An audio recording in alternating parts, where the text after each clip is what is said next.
Healthcare authorities in Israel allegedly use a racist policy against women of color to reduce the number of their babies.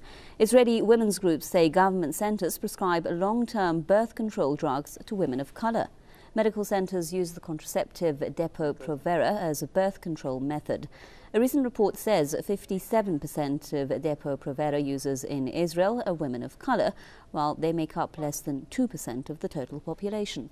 Reports show people of color in Israel face widespread discrimination in work, housing and education.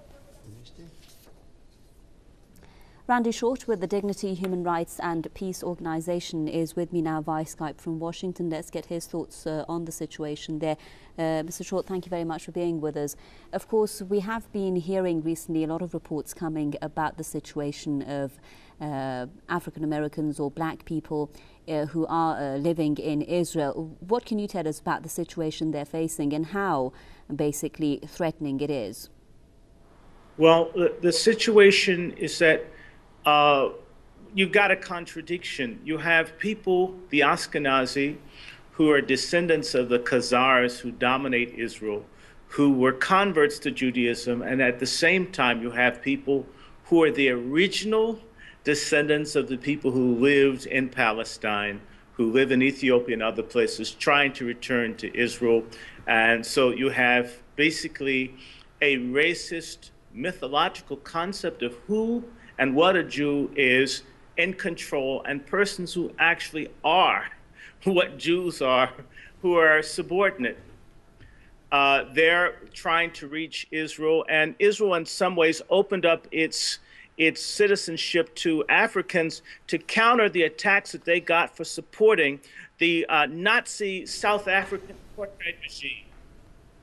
So they have more or less outlived their usefulness to Israel, to deflecting all the allegations that it had supported racism and brutality against people in South Africa. After all, we need to remember that Israel was established following the Holocaust, and there's been this big push to make certain that they got this land and other things because they had been persecuted everywhere, more or less based on moral suasion. So Israel faces the challenge that it needs to show that it's a moral nation on a certain level to exist, because it was created as a homeland for Jews.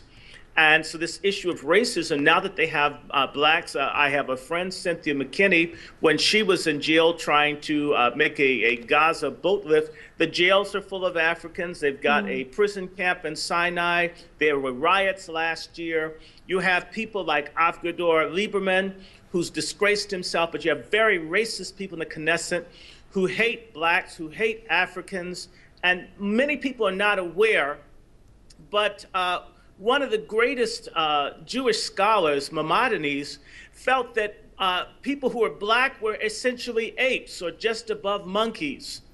This is the most revered person in modern Judaism, doesn't even see blacks as humans. So can you imagine that? And he wrote it down. They can get mad at me, but I think it's a guide for the perplexed. If people read that, so if some of the guiding people, the ideologies of Zionism, see people as subhuman, then how are they going to treat people once they reach that society? So they're poor, they're homeless, they're discriminated against in terms of how they're paid, or they're put on the front lines to face confrontation with the Palestinians. Right, and Mr. Short, if I could just jump in here quickly because we're short of time. We're now hearing, according to statistics, that about 60,000 African immigrants are in Israel, and most of them are coming from countries like South Sudan, Eritrea, the Ivory Coast, Congo, and these are, of course, countries which do have a lot of problems. They're basically trying to flee the situation of the violence in their own country. But what is the fate of these, what Israel calls infiltrators? I'm quoting, what will be their fate?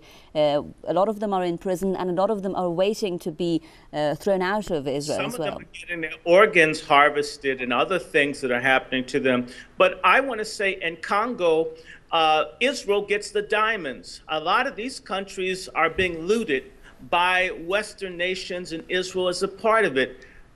And so these people tend to go to the nations that are stealing their wealth, trying to make a living where it's peaceful there. I just want to mention the drug that the people are using is Depo-Provera. It causes cancer, contributes to AIDS and chlamydia and osteoporosis, and it's been illegal in Canada and Europe, but it's being used all over Africa. It's being used on African-American women by the Pfizer Corporation. They know that it kills.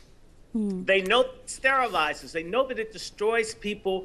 And Bill and Melinda Gates are raising almost $3 billion to impose this drug all over Africa. God knows how many women it's going to kill and destroy and sterilize. This is wicked. Right. And Israel's showing that it's no more righteous than any nation that it came into existence to repudiate. Thank you very much. Mr. Randy Short with the Dignity Human Rights and Peace Organization with us there via Skype from Washington.